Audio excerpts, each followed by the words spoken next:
What if the reason you feel stressed, tired, or directionless is simply because you haven't discovered the one thing that you were meant to do? The Japanese philosophy Ikigai might be the missing piece you've been searching for. The writers of Ikigai travel to a special place, Okinawa in Japan, home to some of the world's longest living and happiest people, to uncover how do they do it. Today, we break down those secrets with simple real life examples so that you can start finding your own Ikigai. First, what is Ikigai? It's the point where four things overlap: what you love, what you're good at, what the world needs, and what you can be paid for. Think about a person who loves cooking. They're great at it. People crave their food, and one day they open a small home bakery. Soon, customers say their desserts bring comfort and joy. That bakery becomes more than a business. It becomes their Ikigai, something that wakes them up with purpose every morning. The Okinawa secrets. In Okinawa, people don't retire. Like a 102-year-old fisherman still goes out every morning because it makes him feel alive. A 98-year-old woman wakes up daily to tend to her garden. Meet Ushi. This lady is a real Okinawan woman in her 90s. She wakes up, laughs with her friends, tends to her garden, plays with her great-grandchildren. Because she's not chasing money, she's not chasing success. Her Ikigai is simple: to care for her family, garden, and community. And that's the reason which keeps her active, joyful, and healthy. Ikigai teaches us purpose in small things. Doesn't have to be big. It can live in the tiny habits of your day.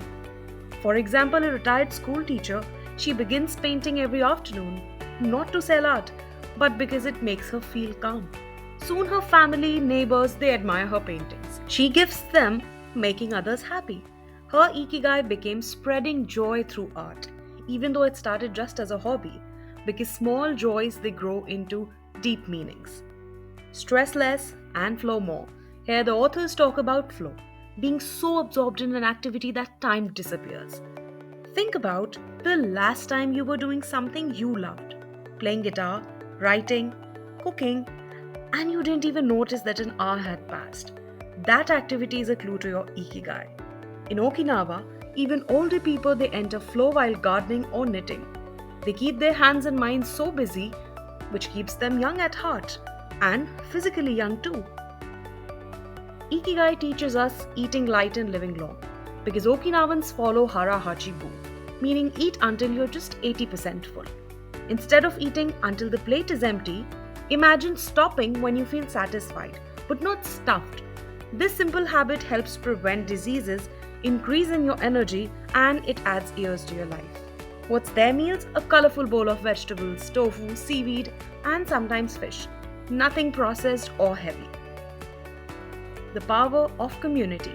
In Okinawa, everyone belongs to a moai, a lifelong circle of friends who support one another. How good is that? Imagine 5 childhood friends who agree to check in on each other every day, help during struggles, and celebrate every small win, even in old age. In Okinawa, people in a moai, they often live decades longer because they feel supported, valued, and they never feel alone. Because human connection is vital to your Ikigai. Now, finding your Ikigai. You find your Ikigai, it doesn't require a big revelation. It often starts from looking at your everyday life. An example: a young woman who loves caring for animals. Everyone brings their pets to her.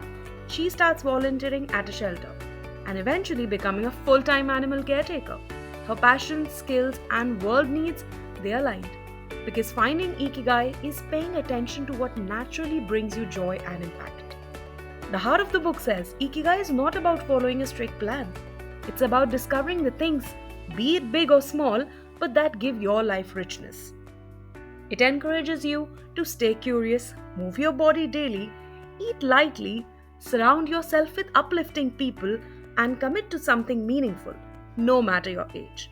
Your Ikigai might be caring for your family, teaching a skill, creating art, helping others, or building something slowly over time.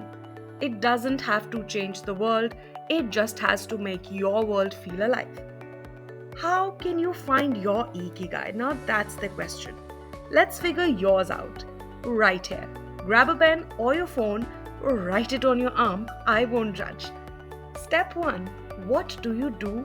What do you love? What activities make you forget that time exists? Step 2. What are you good at? Not perfect, just good. Step 3. What does the world need? Don't overthink this. See, even making people laugh is a need. Step 4. What can you be paid for? Because unfortunately, rent is still a thing. Your Ikigai is something that checks all these 4 boxes. It doesn't have to be a job right away, but it can guide you towards a life what you actually like. So finally the question arises, which part of today's Ikigai lesson inspired you the most? And what's that one small change you're willing to make this week because of it? Ask yourself, if you had to describe your Ikigai in one sentence, what would it be? Because your Ikigai is the quiet joy found where your passions meet your purpose. Small daily steps that make life feel deeply worth living.